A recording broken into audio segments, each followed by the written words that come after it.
après quelque chose, par un profond désir, et dit: Qui me fera boire de l'eau de la citerne qui est à la porte de Bethléem?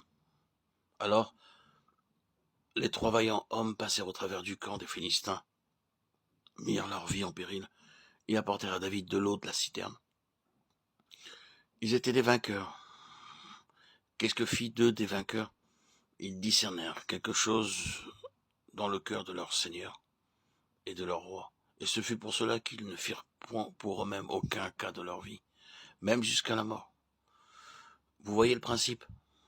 Le vainqueur n'est pas quelqu'un qui appartient à une certaine catégorie de gens qui parlent du vainqueur. Le vainqueur est quelqu'un ou une compagnie de ceux qui ont dans leur cœur cette passion qui gouverne tout, qui domine tout, non pas dans le but d'obtenir la bénédiction et des choses, mais que Dieu ait sa pleine satisfaction dans son peuple. Ceux qui ont vu avec des yeux ouverts ce que les richesses de la gloire de son héritage dans les saints signifient et qui ont attaché leur cœur. Remarquez encore la manière de s'exprimer, qu'il illumine les yeux de votre cœur pour que vous sachiez. Le vainqueur vient seulement en vue en un temps où le peuple du Seigneur a, de façon générale, perdu la vision et la position, de sorte que cette question est toujours trouvée être assurée par une compagnie relativement petite. Les autres peuvent être le peuple du Seigneur, et ils peuvent être très dévoués aux choses du Seigneur, mais leur quête et leur intérêt sont si souvent une question de bénédiction d'un genre ou d'un autre. Parfois, c'est celui de la puissance spirituelle, et leur prière est toujours en vue de la puissance. Ils pensent bien sûr en toute vérité à la puissance pour le service, à la puissance en vue de mieux servir le Seigneur, d'être plus utilisé. Eh bien, ce peut être cette bénédiction ou quelque autre bénédiction spécifique. Mais voyez-vous, ils recherchent des choses, oh combien, qui prient pour le réveil. Je ne dis pas que c'est mal de prier pour la puissance ou le réveil, mais tant de saints sont occupés avec des choses comme celle-là. Elles sont tout à fait bonnes, mais c'est quelque chose de différent. Non pas qu'elles soient erronées, mais c'est différent. Récemment, en lisant la parole, je fus impressionné en rencontrant deux choses. L'une d'entre elles était la grande bataille d'Élie, pour ce que nous pourrions appeler un réveil au Carmel.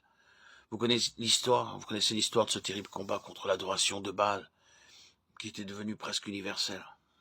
Comme l'autel fut rétabli et l'Éternel invoqué, que le feu tomba et qu'il eut une grande et puissante démonstration de puissance et d'attestation divine, ce même peuple s'écria aussitôt: c'est l'Éternel qui est Dieu. C'est l'Éternel qui est Dieu. Vous pouvez appeler cela un grand réveil. Tout le peuple s'écriait: le Seigneur est avec nous, nous sommes pour le Seigneur. C'est l'Éternel qui est le Seigneur, nous sommes de son côté. Et très peu de temps après, Élie se trouve dans le désespoir. Je ne crois pas que ceci se produisit uniquement à cause de la parole de Jézabel. Elle a pu être la flèche de Satan dirigée contre Élie en un moment que nous appelons un moment psychologique. Mais je ne crois pas que cela explique tout. Je crois qu'il a pu y avoir un autre facteur. Je ne peux pas le prouver, mais c'est exactement conforme au principe, à savoir celui-ci. Élie était bien au courant de l'inconstance du peuple. Il les entendit crier et les vit acclamer l'Éternel. Mais il connaissait ce peuple. Ce n'était que parce que quelque chose s'était produit de façon extérieure et objective et que le Seigneur avait accordé une manifestation et une démonstration de sa puissance, qu'ils étaient là en train de crier ainsi. Élie connaissait l'inconstance de ce peuple, il savait combien ils étaient instables et dans son cœur, il n'était pas satisfait. Ainsi, vous le trouvez dans un profond état de désespoir et répandant sa plainte devant le Seigneur. J'ai déployé mon zèle pour l'Éternel, le Dieu des armées, car les enfants d'Israël ont abandonné ton alliance. Ils ont renversé tes autels, et ainsi de suite.